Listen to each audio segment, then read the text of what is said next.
Hello and welcome to this introductory SafeWork New South Wales webinar on understanding workplace sexual harassment. Whether you're a business owner, a manager or an employee, if you work for a business, this webinar is for you. Today's webinar is a first in a three-part series designed to help you understand, prevent and respond to sexual harassment in the workplace. In today's webinar, you will learn what sexual harassment is and just how common it is, how it impacts workers and workplaces, the role of SafeWork New South Wales. In upcoming webinars, you will also learn that under both the Work Health and Safety Act of 2011 New South Wales and the Sex Discrimination Act of 1984, your business has a positive duty to proactively prevent sexual harassment. These duties are enforced by regulators, including SafeWork New South Wales and the Australian Human Rights Commission. In the meantime, we have provided a positive duty explainer as well as a regulation map in the resources section of this webinar to help you understand your workplace obligations. Today's topic can be particularly sensitive for those that have experienced, witnessed, or know someone who has been sexually harassed. If you need to take a break, please do so. And if you need support, please reach out to your workplace if you feel comfortable to do so. If you would prefer to seek support outside of your workplace, you can also reach out to 1800-RESPECT, Full Stop Australia or Lifeline Australia. Their numbers are on the screen now. We have also included further support and information in the resources section of this webinar. When we think of sexual harassment, some of us think of things like inappropriate touching or leering. But these are not the only forms of sexual harassment. There can be subtle forms that may be harder to see or can be cumulative conduct that occurs over a sustained period of time. Some other forms of sexual harassment may be repeatedly asking someone out on a date after they've said no, sending sexually explicit messages or comments or jokes over a text or an app, sharing pornographic material with co-workers, spreading sexual rumours, being unnecessarily familiar with a person, such as deliberately brushing up against that person, intrusive questions about a person's private life or physical appearance. Sexual harassment is unwanted or unwelcome conduct of a sexual nature that makes a person feel offended, humiliated or intimidated, where a reasonable person in the same circumstances would anticipate that reaction. It can be a single incident or it can be ongoing. It could be verbal, physical or online. It doesn't matter if the person intended to harass another person or not. It has nothing to do with mutual attraction or consensual behaviour. In terms of workplace sexual harassment, a workplace includes your usual place of work, but it can be off-site or on location or where you conduct any work-related activities, such as a work trip, conference or event, or even a client's home. Let's break this down. This definition is made up of two parts, the subjective test and the objective test. The subjective part is whether the conduct was unwanted or unwelcome. What is important here is the experience and perception of the person who has been harassed. If that person says that the conduct was unwanted and unwelcome, that's enough.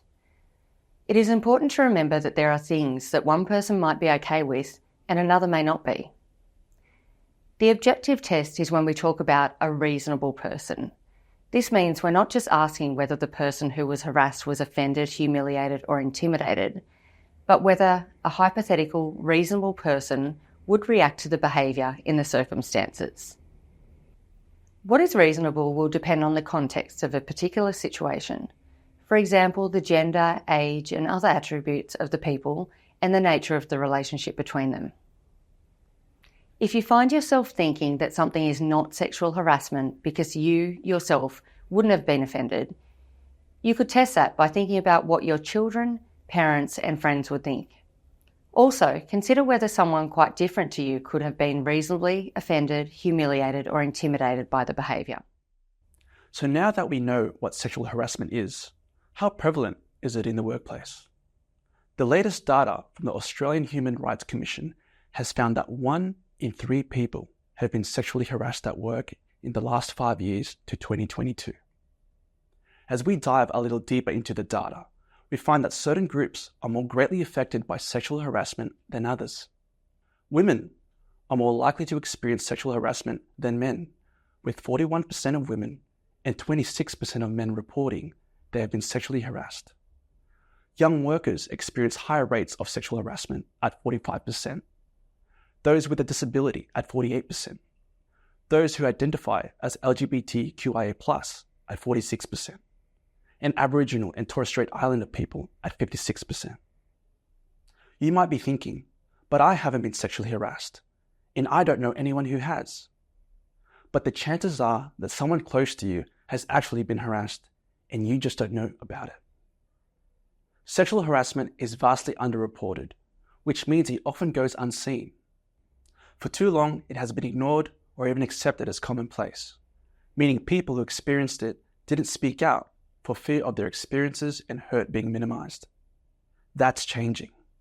As more and more people speak up about sexual harassment, it's clear that it's all too common and has to be addressed. Rather than isolated incidents or just a few bad apples, we know it occurs in every industry and at every level. To unpack and understand this, it is important to understand what the causes of sexual harassment are. One of the key reasons why sexual harassment occurs is related to power. Who has it and who doesn't? Many people report that a key feature in their experience of sexual harassment was their lack of power. For example, the harasser might hold a more senior position, they might be a highly valued employee, or they might be an important client for the business. The harasser may be the business owner, a worker's direct supervisor, or they may have an influence over a worker's career prospects. There is significant evidence that shows a key power imbalance driving sexual harassment is gender inequality. This can look like a lack of women in decision-making roles, the normalisation of disrespect towards a particular gender, reinforced negative gender stereotypes, and more. Beyond power dynamics and gender inequality, there are a number of other possible work-related drivers of sexual harassment. Some of these include a poor workplace culture that allows sexist jokes being told, reports of sexual harassment not being taken seriously, or inappropriate sexual material being displayed at the workplace, a lack of diversity, which may look like one particular gender or ethnicity are in positions of power, a lack of understanding about what sexual harassment is and what causes it, barriers to reporting, such as no clear policy on sexual harassment or no alternative ways to report if the harasser is a person that you would normally report to, irresponsible use of alcohol at work functions, highly hierarchical workplaces which result in employees being discouraged from reporting issues, work that involves a high level of contact with third parties such as customers or patients, isolated or remote work, male-dominated industries. These drivers may combine together to create an unsafe culture that enables sexual harassment, creating a higher work health and safety risk to employees. Now that we've established what sexual harassment is, just how common it really is, and what causes it, we now turn to the impacts of workplace sexual harassment. First and foremost, all workers, whether you're a manager or a volunteer, an employee or a business owner, are entitled to a work environment free from all forms of harassment. All people deserve to be treated with dignity and respect. The New South Wales Work Health and Safety Act 2011 provides a legal framework to protect workers from hazards and risks to their health and safety, including sexual harassment. If a business fails to protect its workers, they can face penalties and prosecution under the Work Health and Safety Act 2011. The next webinar in this series will address this topic in further detail. But preventing sexual harassment from occurring in your workplace is not just a work health and safety or human rights issue, it makes business sense too. Those that experience sexual harassment may suffer significant impacts on their psychological and physical health.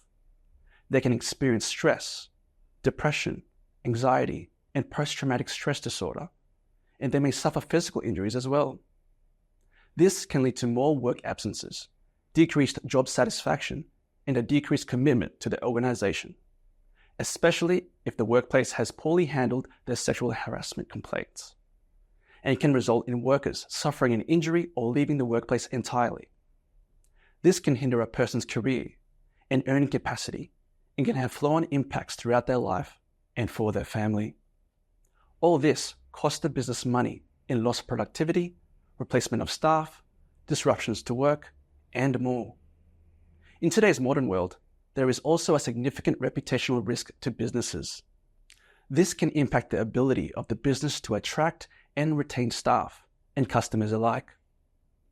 To sum up, sexual harassment hurts people and communities. It hurts businesses, and those effects hurt the entire Australian economy. In a 2019 Deloitte study commissioned by the Australian government, it was estimated that workplace sexual harassment costs the Australian economy over $3 billion per year. When sexual harassment occurs in the workplace, everybody loses. When it comes to understanding workplace sexual harassment, who regulates it, and how SafeWork New South Wales fits in, it can be confusing to navigate. So let's unpack this.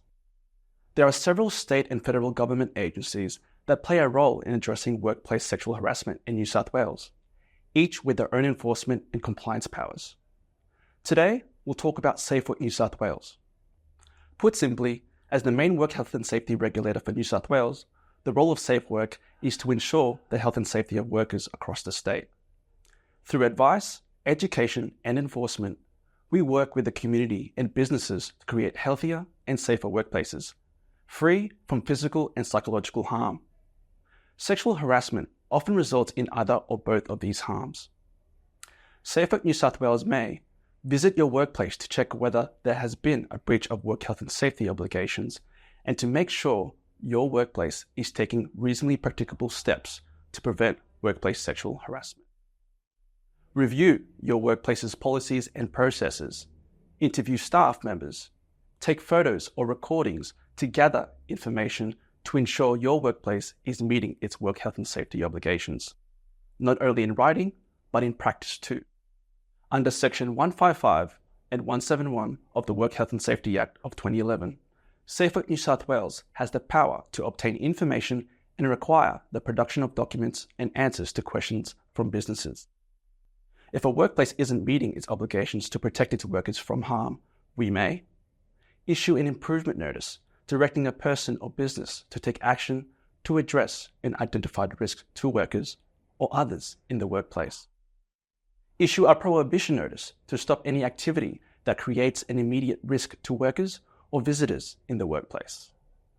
If there is a serious breach of your work health and safety obligations, then SafeWork New South Wales may investigate and prosecute for not meeting these obligations. Every worker has a right to a safe and healthy workplace. So what does a SafeWork inspector do to help us achieve this? When an inspector visits your workplace, they can check that your business is maintaining safe systems of work. It can also work with you to improve the safety of your workplace. Their role is to look at the workplace as a whole to ensure it's safe for all workers, and this includes addressing workplace sexual harassment.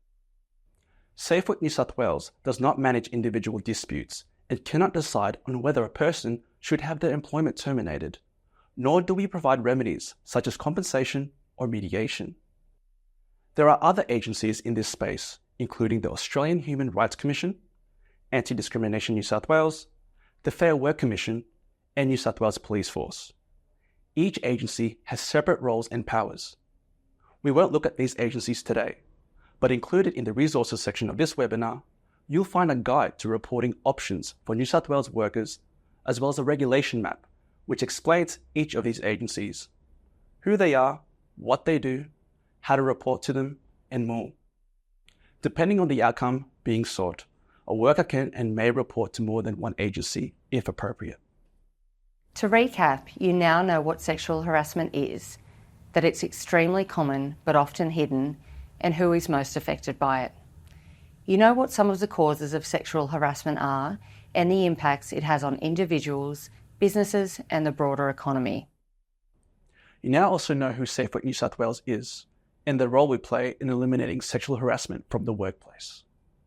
Now that you have this knowledge, the question now becomes, what can we do about it? In the next webinar in our Essential series, we'll show you how to prevent sexual harassment in the workplace. Please join us for this next webinar so we can work together to create safer and more respectful workplaces for all. For more information, visit our website. Thanks for watching.